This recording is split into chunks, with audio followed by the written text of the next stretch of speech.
Penipuan tidak selalu datang di saat kita lengah. Kadang, ia datang di momen yang terlihat biasa, lewat pesan hadiah, undian, atau giveaway yang meminta kita membayar lebih dulu.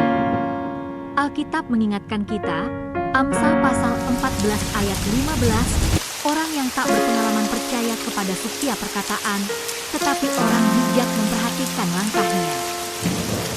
Modusnya hampir selalu sama. Kita diberitahu menang hadiah, uang, motor, atau ponsel.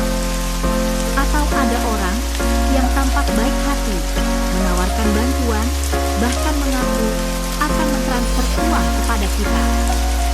Namun di balik itu, selalu ada permintaan. Diminta membayar biaya admin, pajak hadiah, ongkos kirim, atau biaya pencairan.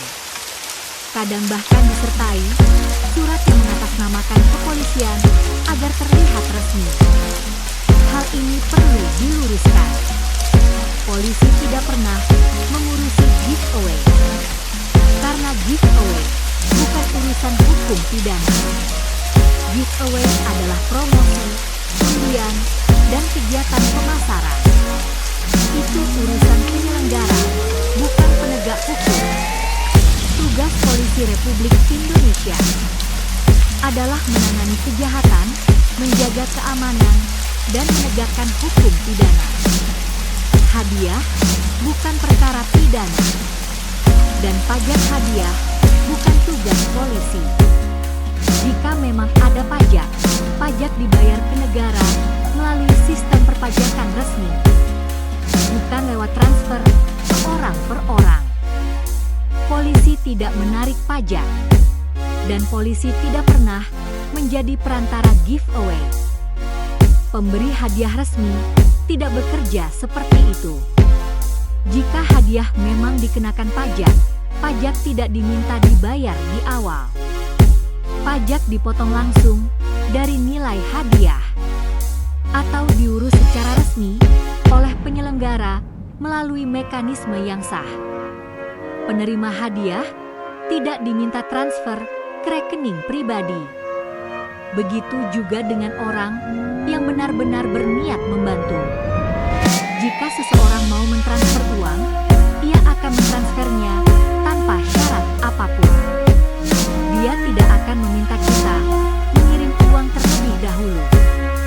Jika tidak, bisa jadi kondisi keuangannya sama dengan kita, atau bahkan lebih terbatas. Karena itu, mari kita tetap waspada. Tidak semua yang tampak baik benar-benar datang dengan niat yang benar.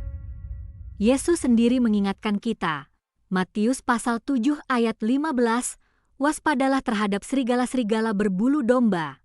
Namun jika kita sudah terlanjur mentransfer, jangan hidup dalam rasa bersalah. Anggaplah itu sebagai sedekah, bukan karena penipu layak menerimanya, tetapi karena hati kita berniat menolong. Alkitab berkata, Amsal pasal 11 ayat 25, siapa memberi berkat akan diberi kelimpahan, belajarlah dari pengalaman, tetaplah bijak, dan teruslah menolong, tetapi dengan kewaspadaan. Dan bagi siapapun yang masih melakukan penipuan, berhentilah. Peroleh dari kebohongan tidak pernah membawa berkat. Alkitab dengan jelas berkata, Amsal pasal 11 ayat 1, neraca Serok adalah kekejian bagi Tuhan, tetapi ia berkenan akan batu timbangan yang tepat. Menipu orang lain mungkin terlihat menguntungkan sesaat, tetapi merusak hati dan membawa akibat. Kolose pasal 3 ayat 9, janganlah kamu saling berdusta.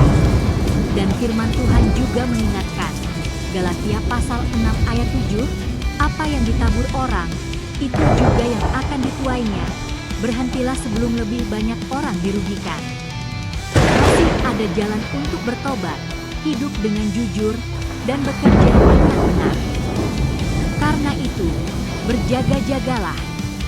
Matius pasal 24 ayat 44, sebab anak manusia datang pada saat yang tidak kamu duga.